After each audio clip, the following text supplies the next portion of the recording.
Inflation and exchange rate volatility have eroded workers' purchasing power and have pushed many beyond the poverty line, below the poverty line.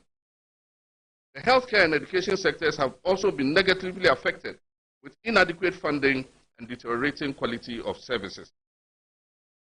Our economy is plagued by high public debt levels, which hinder investments in social and economic development projects.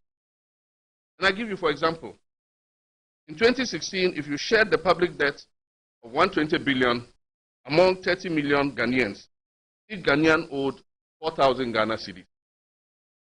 Today, if you divide the debt of 577 billion by 30 million Ghanaians, all of us sitting here owe 19,000 cedis.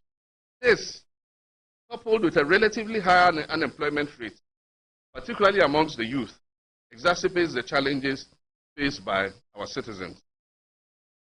Inflation and exchange rate volatility further erode workers' purchasing power, as I said. For the first time in over 50 years, we have defaulted in payment of our debts, and we've been downgraded by credit rating agencies to the lowest level ever experienced, junk. In other words, baller status.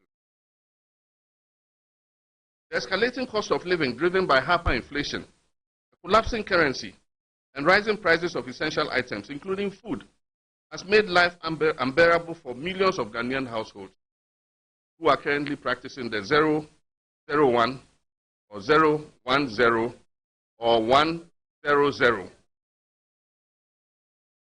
Ujawe yera John Dramani Mahama ene etis wo kasa che ahoche ya aban o tiadwa so wode Ghana fo aba benum no kira ekobasa na Bible didi so niema hudu bebre na wo ha obeye edi abo ase de beye a adwumayefo won mukuo ene wo mu eka ho nyina no masesam yedie ebe kon kan na afi Ghana fo nso enya hoto e osikasem ene ntutu FM.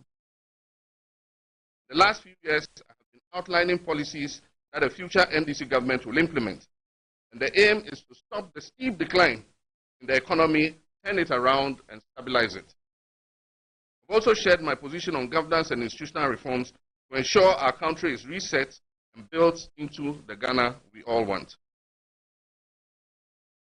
It is important to note that we in the NDC will not be couching propagandist slogans and passing them off as policy.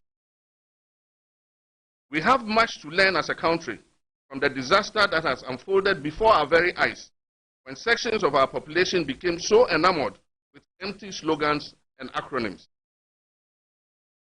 We will focus on substantial government issues to get the job done in a no-thrills, no-frills manner. We will cut out the rigmarole and deliver realistic policies to impact our economy and our country positively. Ladies and gentlemen, comrades and friends, the NDC proposes a series of transition measures to address the economic decline and set Ghana on the path to recovery. These measures include reducing the public debt by placing a moratorium on non-concessional borrowing, actively seeking concessional financing and grants, and reviewing legislation to limit the non-core activities of some state-owned enterprises. Why must we reduce our debt obligations? Because we need to do so to create adequate fiscal space to stabilize the economy and provide social services. So to achieve this, the NDC will implement, amongst others, the following measures. One, as I said, place an immediate moratorium on all non-concessional borrowing. Two, pursue our bilateral partners and multilateral partners for more concessional financing and grants. Three, implement infrastructure projects that are self-financing and not a burden on the public debt. Four, limit the central bank's financing of government, as we did in